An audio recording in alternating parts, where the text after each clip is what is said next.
o eleitor vai vender o seu voto para mais de 300 bandidos que vão estar no Congresso, eu vencendo a eleição vou ter que lidar, porque foi assim que o eleitor brasileiro quis. E me preocupa, Renan, porque todo pré-candidato que vem aqui, que eu questiono a falta de legislação, né, ele sempre diz para mim: "Ah, mas a autoridade do presidente eleito". Bom, só com autoridade a gente não vai a lugar nenhum, né.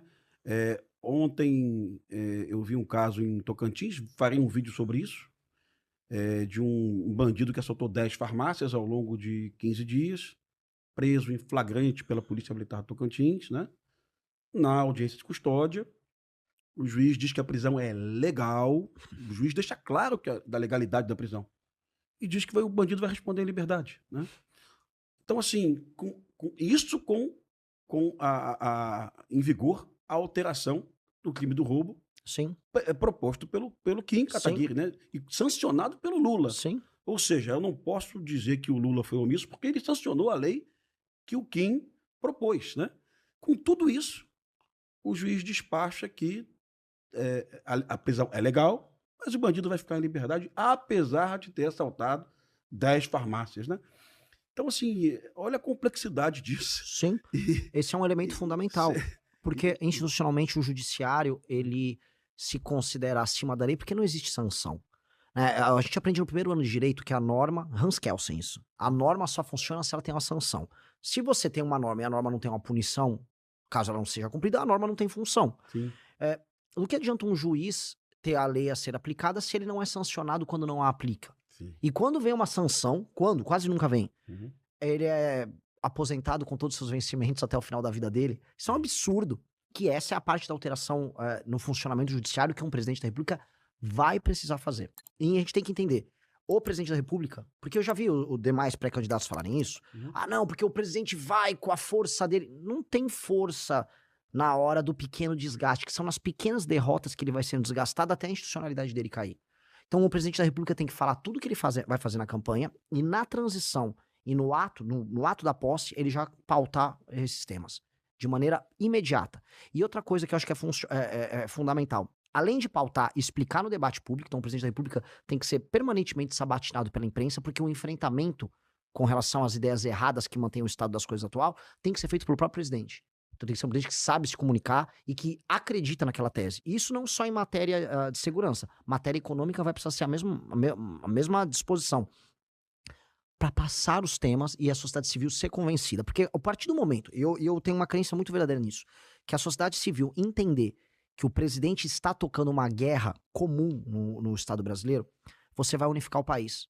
Porque tem um elemento que eu percebi agora rodando o Brasil inteiro. Do Rio Grande do Sul, que você tem 13 facções em Porto Alegre, até o Maranhão, todo mundo de todas as classes sociais, de todas as regiões do Brasil, está. Não é que ele quer que o crime acabe, ele quer se vingar do criminoso.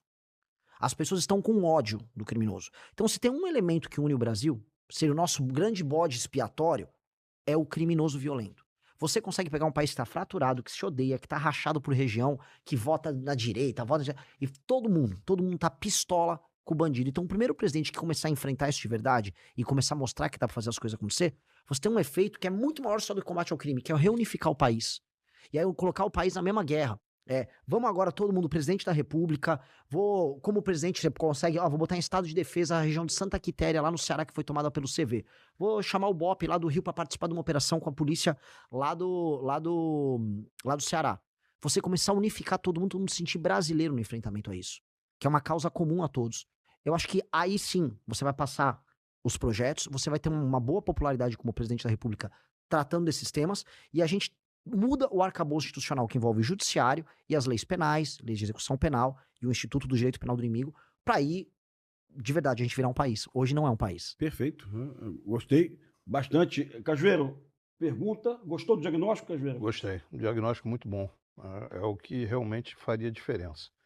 A primeira pergunta, né, é a seguinte: teve um psicólogo norte-americano, um estudioso chamado Stanton Seminole, que ele estudou por que o criminoso comete o crime. E então, estudando famílias de 4, 5 filhos, apenas um era criminoso. Ou seja, não era o meio social como é divulgado por várias pessoas, que não, o meio é pobreza, não, não era isso. Porque tinha o mesmo pai, mesma mãe, mesma escola, mesma alimentação. As duas perguntas que o criminoso faz para cometer o crime. Primeira, eu vou ser preso, eu vou ser pego. E a segunda, caso eu seja pego, eu vou ser duramente apenado. Aqui no Brasil, as duas, eu vou ser pego. Se não mudou a estatística, até o mês passado, 90% dos homicídios do Brasil não se chegava nem à autoria, em média, né? Então, e a segunda pergunta, nesse caso, estamos pegando o pior crime, vai ser duramente apenado? Não, vai sair rapidamente. A pergunta, em suma, é, né, diante desse cenário, a pena de morte e prisão perpétua. O senhor admite discutir prisão perpétua e pena de morte para determinados crimes? Como pretende viabilizar essas medidas diante da Constituição, que proíbe pena de caráter perpétuo e permite a pena de morte somente em caso de guerra declarada? Caso essas propostas não avancem, qual seria a sua alternativa concreta? Nós falamos muito disso. Eu acho que para você tocar uma Assembleia Constituinte originária, você tem que ter uma vitória em campo como presidente da República, e não uma vitória eleitoral. Essa vitória que eu descrevi para vocês, em que a população vai entender que o presidente se comporta como um comandante em chefe, fazendo esse enfrentamento ao crime. E ao ver resultados, o presidente da República tem que falar: agora eu preciso alterar a Constituição. E aí trazer a discussão de uma Assembleia Constituinte com uma correlação de forças contra aquilo que a gente chama de centrão, que seja forte o suficiente para permitir passar essa agenda e não contaminar essa nova Constituição. Então, esses dois temas são centrais. Eu acho que o Brasil precisa discutir pena de morte, o Brasil precisa discutir prisão perpétua. Precisa. E dois, e aí entra um elemento. Até lá, nós temos que ter um aumento brutal de penas e uma alteração profunda na lei de execução penal, alteração no inquérito policial, alteração nos planos de carreira policial, na questão da carreira única. Tem que ter para você aumentar a efetividade para nós fazermos essa construção até lá. Dito isso, nós temos que discutir pena capital e temos que discutir prisão perpétua. Eu acho que tem certos crimes e tem uma lógica que envolve a recuperação do criminoso que se torna simplesmente um instrumento de motivação do bandido a continuar no ciclo dele de cometer o crime, sair da cadeia e volta. Até porque, eu não gosto de contar muita historinha, né? Mas eu adoro contar historinha. A gente tem uma questão que o Estado brasileiro, desde o fim do período do regime militar, ele tá tomado por culpa. Foi muita, violação de direito humano, e houve violações de direitos humanos, não tô negando. Mas não só as faculdades de direito, mas o legislador brasileiro, ele começou a operar na linha de que o Estado tem que diminuir o seu impacto punitivo. E ao fazer isso, ele criou uma indústria da impunidade que gera da parte do bandido essa sensação de leniência. Outra, tem um programa que estão saindo agora como Pena Justa, em que o judiciário se comporta como um agente desesperado para soltar um bandido, porque, este presídio aqui não está em condições. No Ceará, que está em guerra, o programa Pena Justa está sendo comemorado em rádio. Olha, vai ter agora um Pena Justa e vai tirar um monte de gente da cadeia. Tipo, eles estão em guerra. Então, claramente, um bandido hoje, ele se sente muito confortável em trabalhar. Muito confortável. Então, essas alterações de Constituição estão no nosso plano, mas eu só vou conseguir executar, então não vou ser mentiroso, se eu conseguir antes ter vitórias contra o crime organizado e ter uma vitória do ponto de vista econômico, que é fazer os juros baixar e as pessoas começarem a voltar a ter empregos formais. Se eu não conseguir essas duas vitórias, eu não vou ter força para uma constituinte. Então, eu não vou vir aqui mentir para vocês. Só vou conseguir fazer uma constituinte se eu ter essas duas grandes vitórias nos 2 primeiros anos de mandato. Perfeito. Eu ouvi você fazendo uma ressalva à posição de centrão, e eu lembro que há 7 anos, né? O general Heleno, numa reunião com os deputados federais da base do governo, né? Ele dizia para os deputados: vários deputados aqui vão vão virar tchutchuca de centrão, né? E de fato aconteceu. Eu tenho um certo cuidado, porque sem o centrão, num primeiro momento, você não vai a lugar nenhum, viu, Renan? Só esse cuidado, porque quem vai estar apoiando o Renan? Vai ser a esquerda, né, no Congresso Nacional? Não. Vai ser o PSOL e o PT? Mas eu não posso esquecer que eu sou mesmo quando eu estiver lá. Perfeito. Eu não posso deixar de odiá-los. Sim. Só que a democracia, e essa é a beleza da democracia, impõe que eles sentem comigo e eu sente com eles. Perfeito. E eu os trate com respeito, mas eu tenho que saber quem eu sou e eles têm que saber quem eles são. Então, o Centrão hoje opera através da compra de votos, com relações sujas com o crime organizado. Aqui no Rio de Janeiro, o Centrão é completamente vinculado ao crime organizado. E eu sei quem eles são e espero que eles saibam quem eu seja.